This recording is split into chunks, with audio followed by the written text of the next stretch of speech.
I was just getting home from a long shift when I heard the knock. Slow, deliberate, and heavy. Not the kind of knock you expect at 8 p.m. on a Tuesday. I opened the door, and two officers stood there, serious but not hostile. "Are you David Walker?" one asked. I nodded, confused. Then came the words that would shatter everything I thought I knew about my life. "You have a daughter. She's 15. Her mother, Kayla Moore, is serving a life sentence. She named you as the father." I swear, for a few seconds, I forgot how to breathe. I hadn't seen Kayla since we were barely out of high school. We'd dated for a couple years, then she vanished. No calls, no goodbye, nothing. And now I was being told I had a daughter.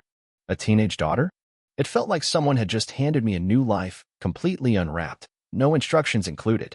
The officers explained that Kayla had been arrested on multiple felony drug charges and would never see the outside of a prison again. When Child Services asked her if the girl had any family, she named me. A paternity test had already confirmed it. And that was it. No warning. No slow build-up. Just me, standing there, stunned, while they handed me a manila folder and said the girl would be arriving the next day. I'm 33. I live alone. I have a quiet apartment, a remote job, and two golden retrievers who I consider my emotional support staff. I've never changed a diaper, let alone raised a teenager. I don't even know what high schoolers eat for breakfast these days. I stood there in my kitchen that night, staring at an empty guest room, trying to imagine what kind of bedspread a 15-year-old girl would like. I picked the least offensive one from Target and told myself it would be fine. The social worker called later that evening. She didn't sugarcoat things. She's been through trauma. Years of neglect. Possibly worse. She doesn't trust adults, and she doesn't know what stability looks like. She's probably going to test your patience. But she needs love, and she needs structure, even if she resists it. I listened. I took notes. But deep down, I felt like I was bracing for a storm I wasn't equipped to handle. Still, I cleaned out the spare room, stocked the fridge, put a soft blanket on the bed, and left a small basket with a note. "This is your space. You're safe here." The next morning, she arrived. She barely spoke. Just a nod, a glance, and a tightly held duffel bag. Her name is Emily. And from the moment she stepped through my front door, I could tell she didn't want to be here. But neither did she want to go back to where she'd come from. So now I have a daughter. I don't know her favorite color. I don't know if she likes dogs or hates them. I don't even know if she prefers pancakes or cereal. But I do know this. She's mine, and I won't fail her. Not like others did. The first few days were quiet. Almost too quiet. Emily barely spoke. She would nod when I asked a question, sometimes mumble a response, but never started a conversation herself. She moved like a shadow present, but never drawing attention. She didn't complain, didn't ask for anything, didn't even flinch when the dogs barked. It was like she was waiting for something to go wrong, waiting to be told she didn't belong. But I noticed things. I noticed how she flinched slightly when I walked into a room too fast, how she locked the bathroom door even to brush her teeth, how she scanned the dinner table like it was a trap. It broke me in ways I can't explain. I had no blueprint for this, no parenting manual titled, "How to Help a Traumatized Teen Who's Been Abandoned by Everyone She Knew." All I had was instinct. So, I started small. I set up a consistent routine, breakfast at 8, dinner at 6. Not because I thought she'd be hungry, but because I needed her to know there'd be food. Always.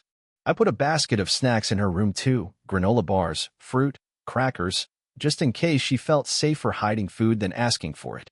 I never commented on it. I just wanted her to feel some sense of control. One night, I heard her crying. Not loud sobs, just the kind of muffled pain that sits in your chest and leaks out when you think no one's listening.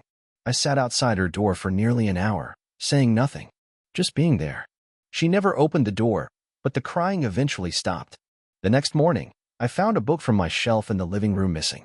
I peeked in her room later, and there it was, open beside her pillow. She likes to read. That was the first thing I really knew about her.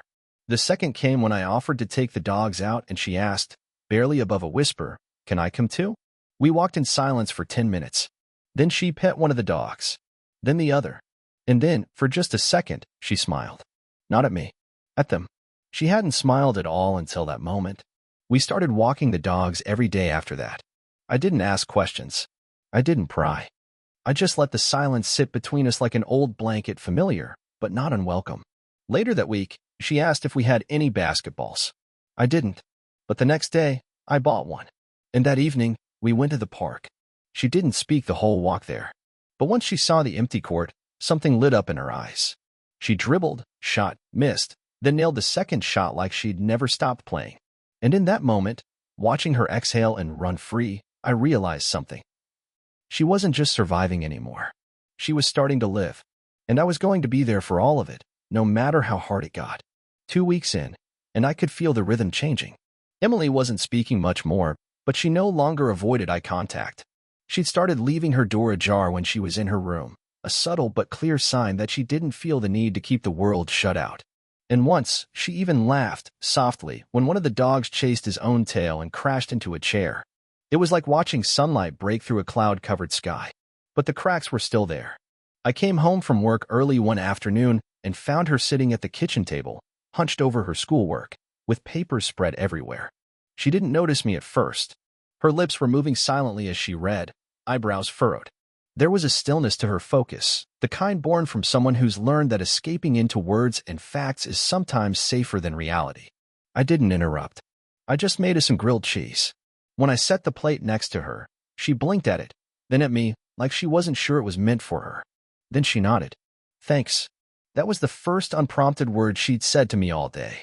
Later that night, while we were watching a movie together, she suddenly asked, "Did you always want kids?" I paused. I wasn't expecting that question. Honestly, I didn't think I'd have any. Life just moved differently. She nodded slowly. I always wondered what it would have been like if things were different. It hung in the air, heavy and unspoken. She didn't have to explain what different meant. No drugs. No arrests. No being left alone in a one-bedroom apartment while your mother disappears for days. No being told you're too much trouble, too loud, too needy. Then, she said quietly, "Do you hate my mom?" I exhaled slowly. I don't know her anymore. But I don't hate her. I just wish she had made better choices. For your sake. She didn't respond, but her body seemed to relax. A small gesture. But in that silence, I could feel something shift. The next morning, I found a sticky note on the fridge. In her loopy handwriting, it said, "Thanks for last night. The grilled cheese was perfect. E." That note is still folded up in my wallet. Because in a life filled with silence, that was her way of saying I see you. I feel safe. I'm trying. And it meant the world to me. The honeymoon period didn't last. A few days after that note, everything seemed to turn on its head. Emily started withdrawing again. She snapped at small things, left her room a mess, refused to eat dinner, rolled her eyes at every word I said. At first, I thought I'd done something wrong, that maybe I'd crossed some invisible line. But after talking to her therapist and mine, I realized something important. Progress isn't linear, especially when you're healing from years of trauma. Still, it was hard not to take it personally. One evening, after I asked her calmly to help clean up after dinner, she exploded. "You're not my real dad," she yelled, slamming her door. I froze. The silence that followed was louder than the outburst. I didn't knock. I just sat down outside her door. "I know I haven't always been here," I said through the wood, "and I'm never going to pretend the past didn't happen. But I'm here now, and I'm staying." No response. But hours later, as I was getting ready for bed, I noticed her door slightly open again. It was like she was saying, "I'm still angry, but I don't want you to leave." The next morning was tense. She barely looked at me. But after school, she tossed her backpack down and muttered, "I'm sorry about last night." I nodded. I get it. That night, we ate in silence. But it was the kind of silence that isn't empty, it was healing. It was the sound of walls being tested, not rebuilt. A few days later, she came into the living room with a stack of papers. I got my first test scores. "Can I see?" She hesitated, then handed them over. 3 A's chemistry, history, geometry. "You crushed it," I said, genuinely proud. She shrugged. "It's just school." "No, it's amazing. You've been through hell, you barely had time to settle in, and you still aced your tests." Her lip twitched, almost like she wanted to smile. Then she said something that broke my heart. "I like learning. It's the only thing that made me feel safe. Books don't yell. Teachers don't leave." I didn't know what to say, so I didn't say anything. I just nodded, sat beside her, and let the quiet stretch. Because sometimes, words aren't enough. Sometimes, just sitting with someone in their pain is the most powerful thing you can do. Things slowly began to settle after that. Emily and I started falling into a rhythm. She still had her moods. What teenager doesn't? But the blow-ups were fewer, and the silence between us wasn't so loaded anymore. She started leaving her door open more often. I took it as a quiet invitation. One afternoon, I came home to find her sitting on the couch with both dogs in her lap, watching some old sitcom rerun. She didn't flinch when I sat beside her. "I've been thinking," I said. "We should start a weekly taco night. You've never had tacos before. That's practically a crime." She rolled her eyes, but I saw the corner of her mouth twitch. "Fine, but only if I get to pick the salsa." "Deal." The first taco night was a mess. I overcooked the meat. She dumped hot sauce all over everything, and the kitchen looked like a war zone. But we laughed, really laughed. And that laugh felt like we cracked open something that had been sealed shut for years. That night, she asked if we could walk the dogs together. We didn't talk much, just walked under the dim streetlights, the silence between us no longer sharp but soft, worn in like old sneakers. But just when I started to feel like we were building something strong, she started to fade. It was subtle at first. She'd skip breakfast, saying she wasn't hungry. She looked paler. Her energy dipped. She fell asleep on the couch after school. At first, I chalked it up to school stress, maybe adjusting to a new routine. But then she lost 5 pounds in 2 weeks. Her hands started trembling. She was cold all the time. And she wasn't hiding her worry well. I made an appointment with her pediatrician. "It's probably just a lingering virus," the doctor said. "There's been something going around." But it didn't go away. Weeks passed, and her symptoms only got worse. Emily tried to act like everything was fine. But I saw the way she clutched her stomach, the way she forced herself to smile when her head clearly throbbed, the way she pretended to do homework but couldn't keep her eyes open. I didn't want to panic, but I couldn't ignore the gnawing in my gut either. So I pushed for more tests. Blood work. Imaging. Whatever they could do. And then, the phone call came. The doctor's voice was calm. Too calm. The kind of calm that makes your stomach drop before the words even hit. "I need you to come in. Today. We have the results." I asked if he could just tell me over the phone, but he insisted. So I drove.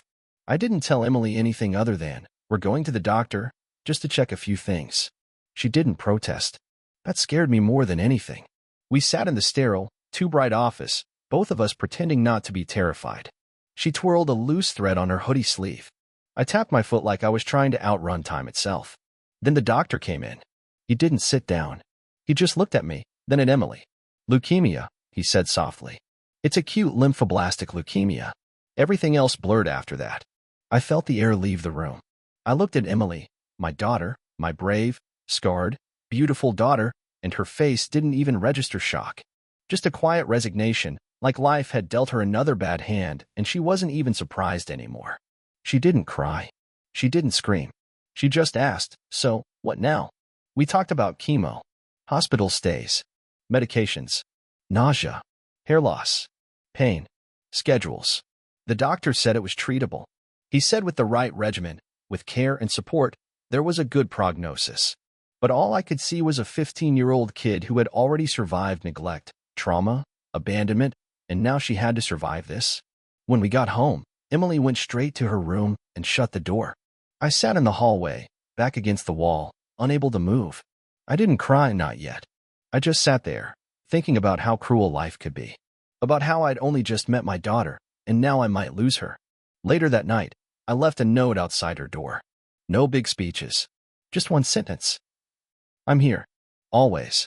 She didn't respond. But when I checked in the morning, the note was gone. The first night in the hospital was the longest of my life. They admitted Emily immediately to start her initial round of inpatient chemo. She didn't say much. She didn't ask questions. She just watched everything like she was trying to memorize the layout, like it might give her some sense of control. The nurses were kind, but even their soft voices and reassuring smiles couldn't make that room feel less like a cage. Tubes, machines, beeping monitors, the sterile scent of disinfectant. It was all too real. I stayed by her side, slept in the uncomfortable recliner chair. Barely slept at all. Emily didn't want to talk, so I didn't force it. I just sat with her. When she dozed off, I read up on everything I could find about childhood leukemia, chemotherapy protocols, bone marrow transplant procedures. I became obsessed with knowing everything, as if knowledge could somehow protect her. When she finally looked at me and said, "Is this going to suck as bad as I think it will?" I gave her the only honest answer I had. "Worse, but I'll be right here through all of it." She didn't respond. just turned her head and stared at the 4 bag dripping poison into her veins. The first days of chemo were brutal. Nausea hit fast. Her appetite, what little she had left, disappeared completely. By day 3, her hair started coming out in clumps on her pillow. She stared at it, held it in her hands, and whispered, "It's just hair," like she was trying to convince herself it didn't matter. But it did. That night, she asked me to shave the rest off. She didn't cry. I did. Quietly, in the bathroom afterward. She was angry too. Angry at her mom. At life. At me for not being there sooner. At her own body for turning against her. And when the anger boiled over, she'd lash out. Sharp words. Glares. Cold silence. I let her. I took it. Because I knew this wasn't about me. I knew this was a teenager carrying the weight of 1,000 lifetimes.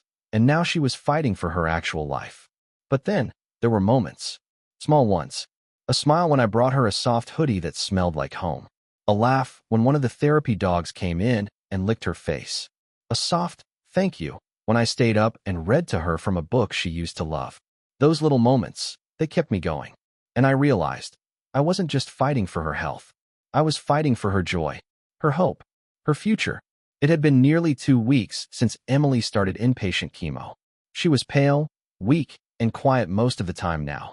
Her eyes, once sharp and guarded, looked tired, like she had lived a lifetime in the span of months.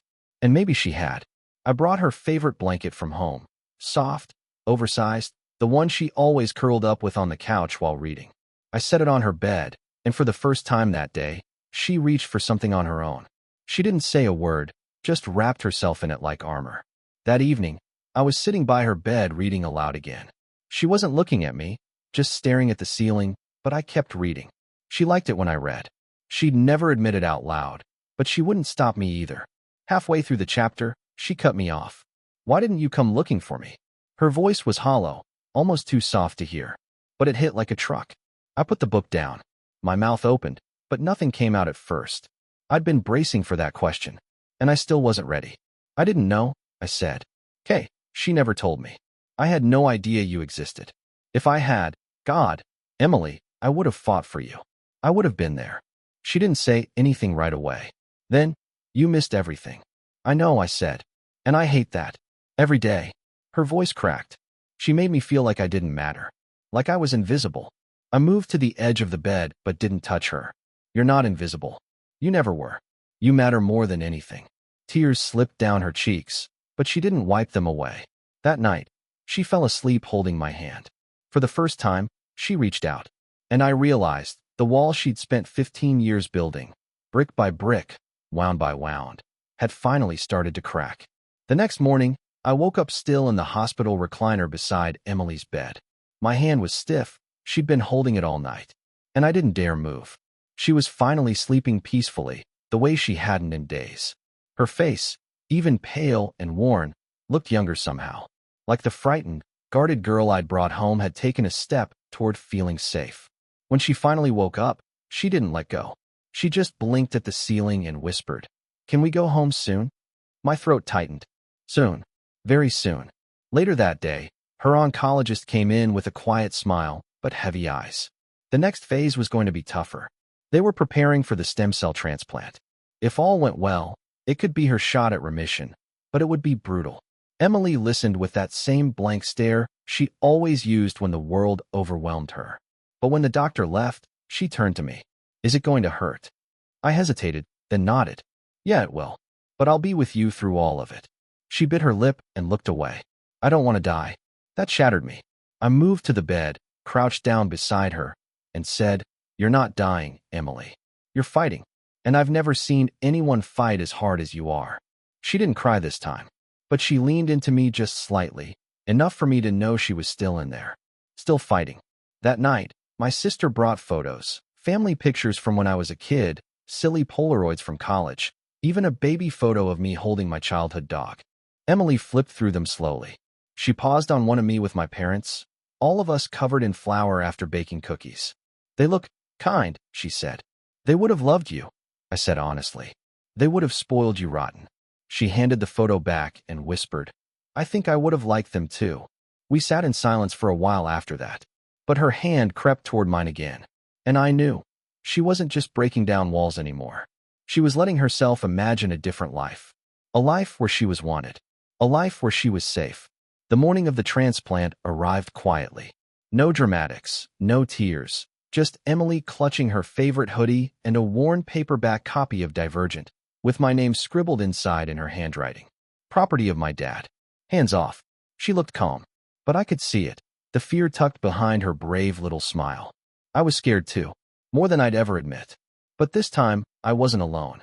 She wasn't alone either. As the nurses prepped her, I sat beside the bed, and she reached for my hand again. "You're gonna stay, right?" she asked, voice barely above a whisper. "I'm not going anywhere," I told her. "Not today. Not ever." The procedure took hours. Hours of pacing, praying, holding my breath every time a nurse so much as looked my way. And then it was over. Now came the hard part, waiting to see if her body accepted the cells, if her strength would hold. The following weeks were a storm of emotions. Pain, exhaustion, frustration. There were nights she lashed out, sobbing about her mother, about how she hated being sick, about how unfair life had been. And I let her rage. I let her scream. Because finally, she had someone to scream to. And then, one afternoon, the doctor walked in smiling. "Her body's responding well," he said. "We're not out of the woods, but this is the best news we could hope for." I stepped outside and cried. Not just for the relief, but for all the moments I thought I'd never get to witness. Her future, her joy, her laughter. When I returned to her room, she was sitting up, petting our dog. My sister had snuck him in. Emily looked up and grinned. "You cried, didn't you?" she teased. "I might have," I smirked. Big moment. She looked down for a second, then met my eyes. "Do you think I'll get to have a normal life now?" I knelt beside her and said, "No, Emily, you won't have a normal life. You'll have an extraordinary one." She didn't say anything back, just leaned forward and wrapped her arms around me. "Thank you, Dad." It wasn't dramatic. It wasn't loud. But in that quiet moment, I knew. We had made it. Not just through the diagnosis, the chemo, the pain, but through the years of loneliness, fear, and being forgotten. Emily was no longer just surviving. She was living. And together, we were finally building the life she always deserved.